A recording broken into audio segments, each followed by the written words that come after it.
இன்றைக்கு திரு டிடிவி தினகரன் அவர்கள் என்னுடைய அருமை அண்ணன் திரு எடப்பாடி பழனிசாமி அவர்கள் ஜனநாயக கூட்டணியில் வெற்றி பெற வேண்டும், அனைத்து இந்திய அண்ணா திராவிட ஆட்சி பொறுப்பு இருக்க வேண்டும் என்று சொல்லியிருக்கிறார். அதைத்தான் நான் சொல்கிறேன்.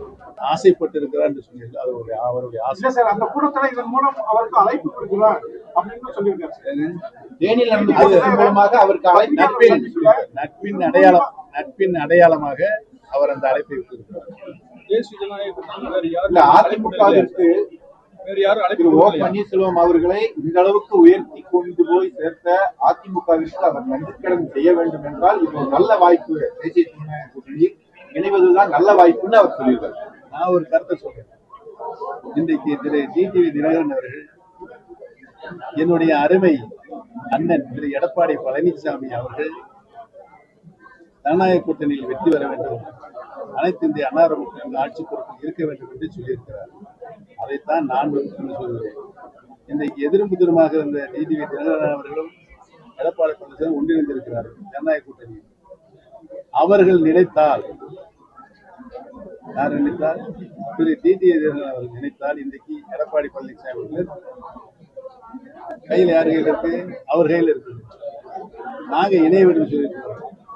அதுல இருந்து மாறுபட மாட்டார். யார் இணைய வேண்டும் என்ற கோரிக்கையை மாறுபட மாட்டாங்க. அவரும் அந்த கருத்தை அங்கே வலியுறுத்த.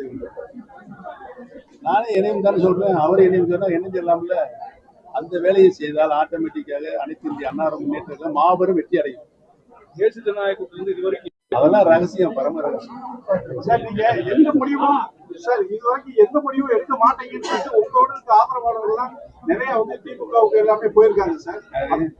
வைத்தியலிங்கம் போன்றவர்கள் போயிருக்காங்க இல்லையா? இந்த இரண்டாவது தர்ம யுத்தம் ஆரம்பிக்கப்பட்டதே திரு மனோஜ் பாண்டியன் அவர்களும் திரு வைத்தியலிங்கம் அவர்களால் தான் என்பதை தெரிவித்துள்ளது.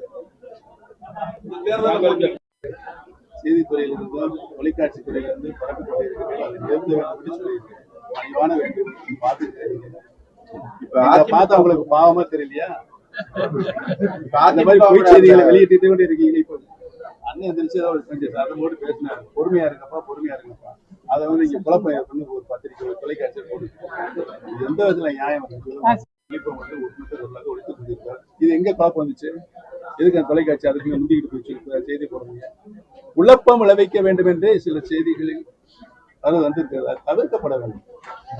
ஆனா மக்கள் தெளிவா இருக்காங்க. நீங்க என்ன குழப்பனாலும் மக்கள் தெளிவா இருக்காங்க. கழகத்துடைய சட்ட விதியை மீட்டெடுப்பதற்காக சட்ட போராட்டம் நீதிமன்றத்தில் நடைபெற்றுக் கொண்டிருக்கிறது. இந்த தேர்தல் புறக்கணிக்கிறீங்க.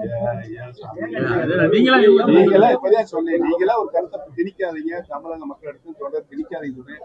ஏன் முன்னாலே உட்காந்து நீங்க திணிக்கிறீங்க? எப்படி சொல்லுங்க? எது சின்ன பேசுங்களா?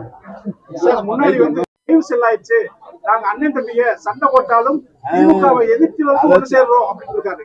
ஒன்னு சேர்ந்து இருக்காருல்ல, நான் ரெடி. திரு டிடிவி தினகரன் அவர்களும் அவருடைய அருமை திரு எடப்பாடி பழனிசாமி ரெடியா கேட்டு சொல்லுங்க.